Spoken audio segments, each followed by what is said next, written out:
Today we're going to talk about emergency action plan and fire safety. Careful planning can limit injury and damage. OSHA requires that an emergency action plan is in place and employees be trained on the evacuation of their facility. Everyone must have a clear understanding of his or her role if there is an emergency. So what is an emergency? It's defined as anything that's unplanned and can cause death or injury to you, other employees, customers, or the public. Or it may be something that can shut down business or disrupt operations. So 4 specific categories that we're going to talk about are weather emergencies, non-weather emergencies, fire, and medical emergencies. Here are some examples of emergencies, and we're not going to talk about each one individually, but we've got tornadoes, straight line winds, lightning, and lately we've had a lot of earthquakes. But it can be something as simple as telephone disruptions or even failure of the heat or air systems when we have extreme temperatures.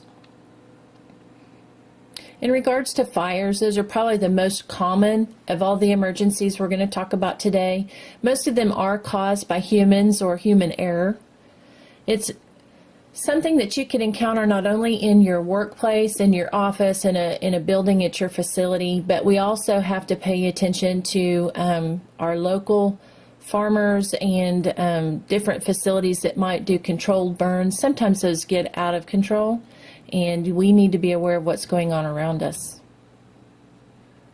If you have a fire on location, you want to make sure and call 911. That number does work at all of our facilities. You want to make sure that you're very specific about the nature and the location of the fire.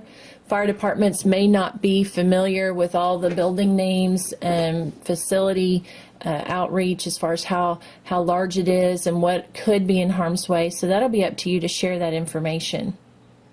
If a cell phone is present, that's ideally the best call. That way you aren't tied to a landline, stuck in harm's way. You can call from your cell phone and evacuate at the same time. You also want to make sure that you know where your rendezvous locations are. It's a little different for each facility, but a general rule is that you meet either at the scale or at the main entrance to the facility. So when we get done with this topic today, if you'll check with your supervisor or go to your operation plan, it should be spelled out for you. Personnel trained in the use of extinguishers may attempt to put out an incipient stage fire, which means a very small fire.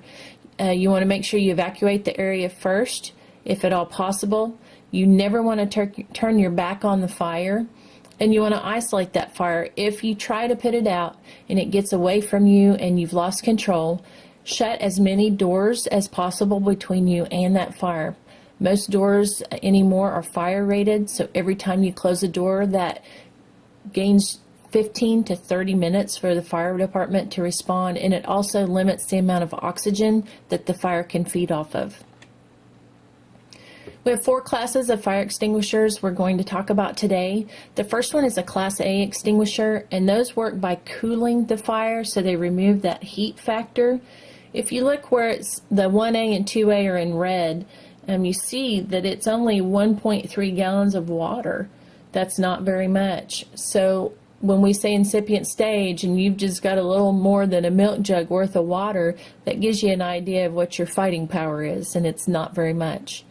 The Class A is used for wood, paper, plastic materials, rags, things of that nature. And if you look in the bottom right corner, sorry, I'm a little off here. If you look in that bottom right corner, you'll see a green triangle with an A in it, and then the trash can with the firewood. It will always be green like that, always have that symbol, so that even if you don't read, you can look at that and visually tell what type of fire extinguisher you're dealing with. We also have Class B extinguishers. Those work by blanketing and removing the fuel. So it's interrupting the chemical reaction at the fuel source. Class Bs, they're rated by square feet that they will fight, but again, they're not going to work much better than the Class A as far as area. It's still an incipient stage fire. They'll put out gasoline, diesel, greases, paint, things of that nature that are flammable or even combustible.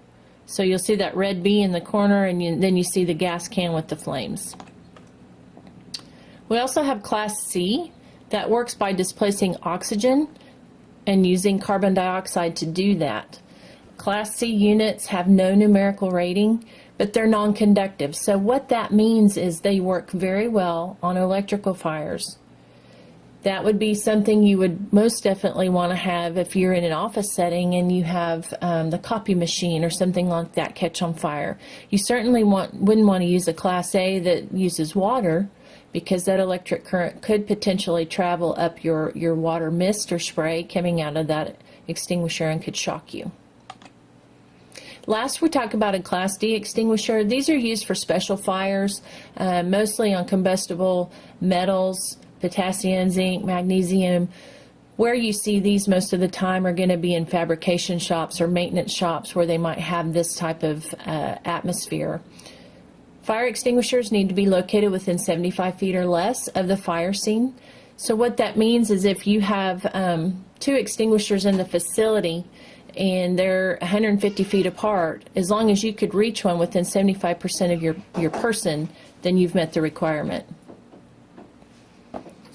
Extinguishers weighing less than 40 pounds, the top should be no more than 5 feet above the floor.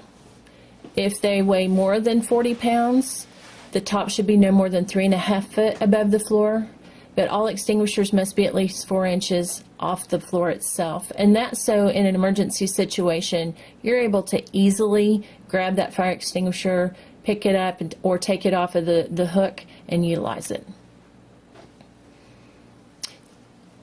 Here we talk about travel distances. I already covered that, but this is a visual just to show you, as long as you, as the employee, can reach a fire extinguisher within 75 feet of any direction, then that meets the fire code. As far as inspecting them, here's some things that you might want to look for. If you aren't in charge of inspecting at your facility, maybe you have some of these at home in your garage or in your kitchen. Fire extinguishers are inspected monthly. It's a good idea to know, especially at home too, to make sure that you have something that's going to work for you when you need it.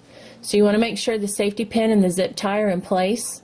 You want to make sure that the pressure gauge is showing charged and the little arrow on the dial is in the green area. You want to make sure that spiders and wasps haven't crawled up in the nozzle and got it clogged.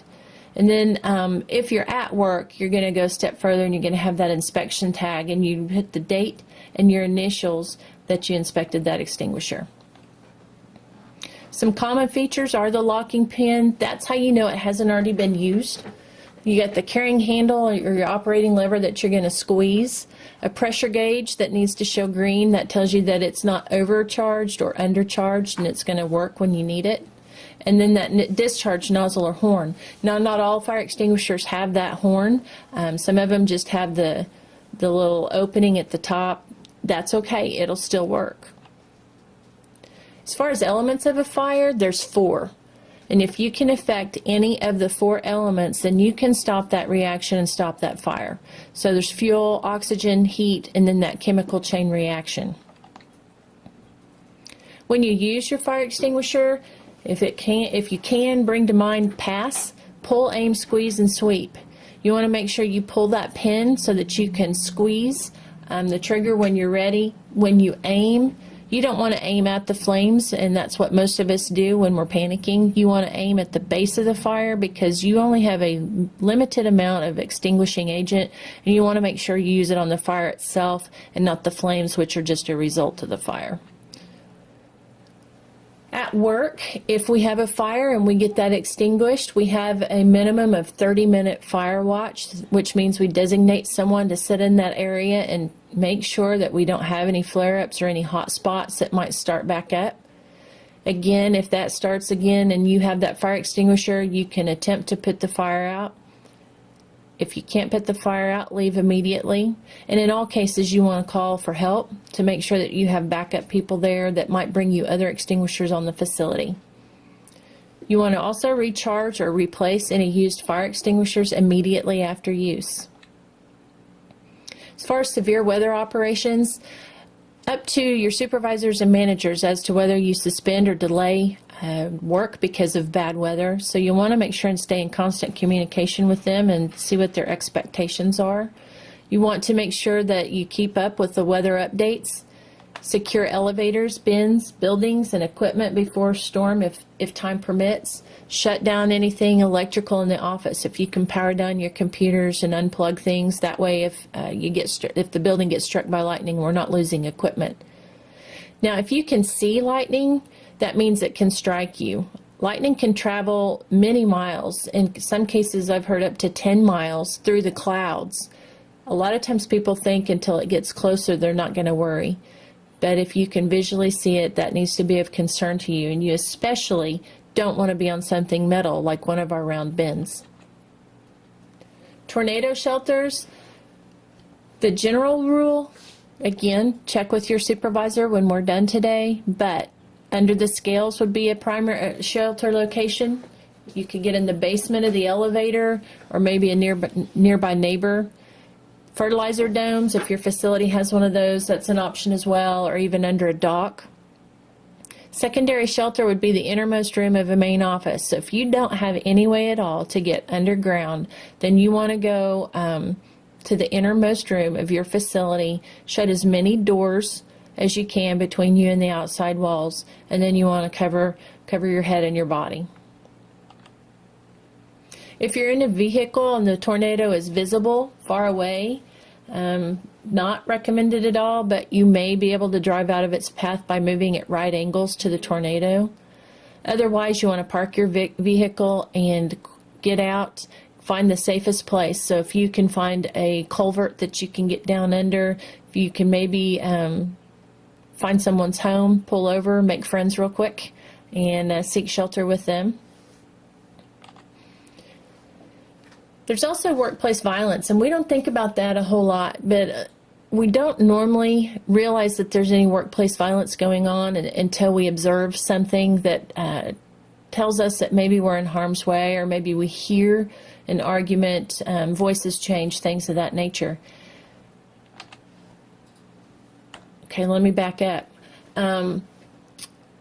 If you have something going on at home, we don't want to know all the details. We're not trying to be nosy, but if you have a situation in which you realize that maybe your significant other may come up to work and cause trouble, and they are violent, and you are genuinely concerned about your safety and the safety of your coworkers, go find your supervisor or your manager and make them aware of that situation.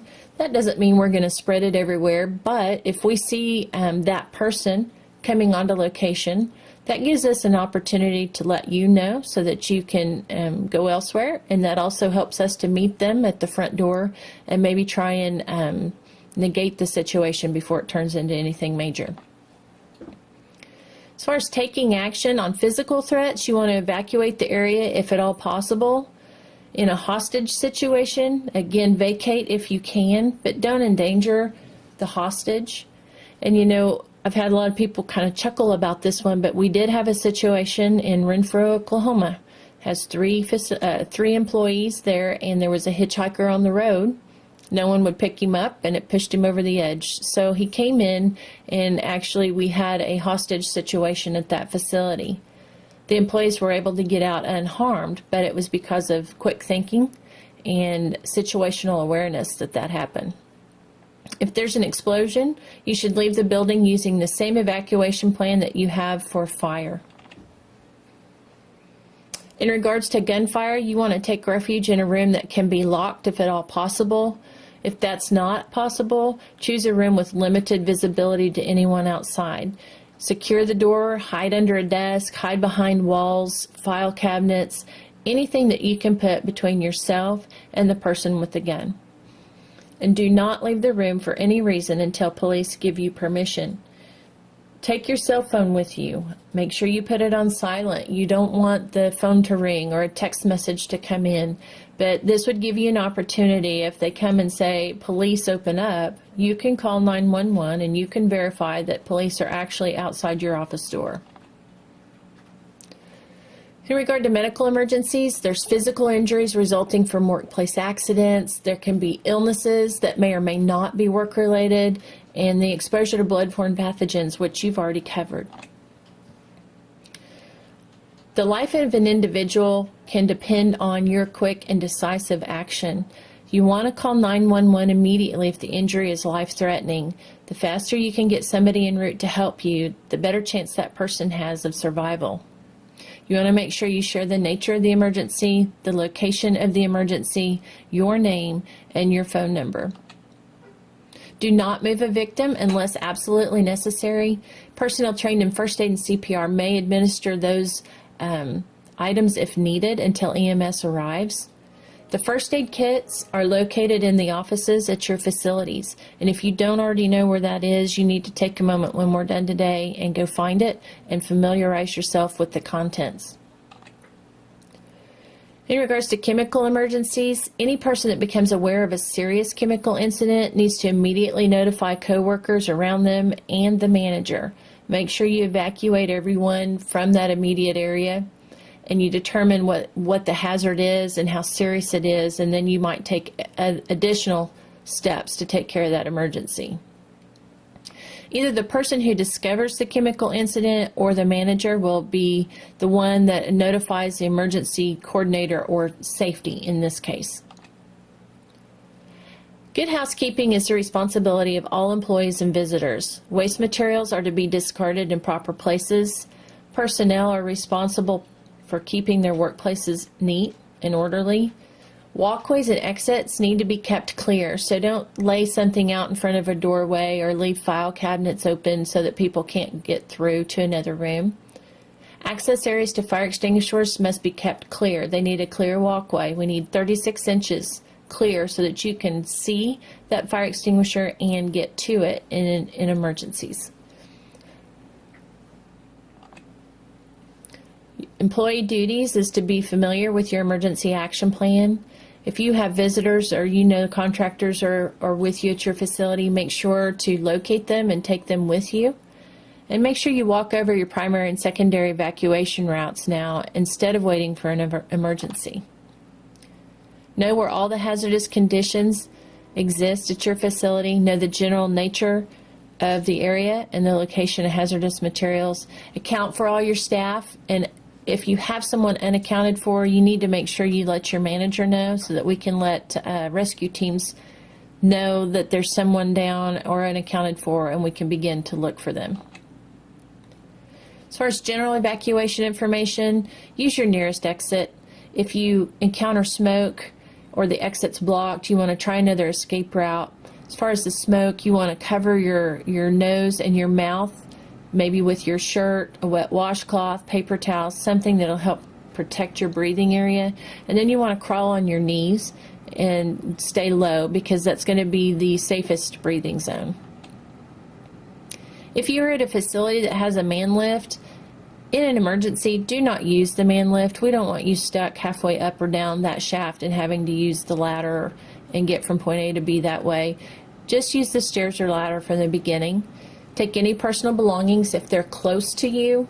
This does not mean you get to go back in to grab your purse, but if you're already at your desk and you have those with you, grab that and take it because you may or may not be allowed back in the building. Give directions to evacuating employees and assist any disabled persons or visitors. Go to the designated briefing point. Account for all the personnel. Make sure your manager knows you're there. You do not get to automatically leave. We may not realize that you had checked in and think that you're still in the building. So you are not allowed to leave until a manager gives you the okay. If they approve that, then you can make those arrangements with them directly. You need to review your emergency action plan when we get done today. If you have questions, feel free to contact the safety department and we'll do our best to answer those for you.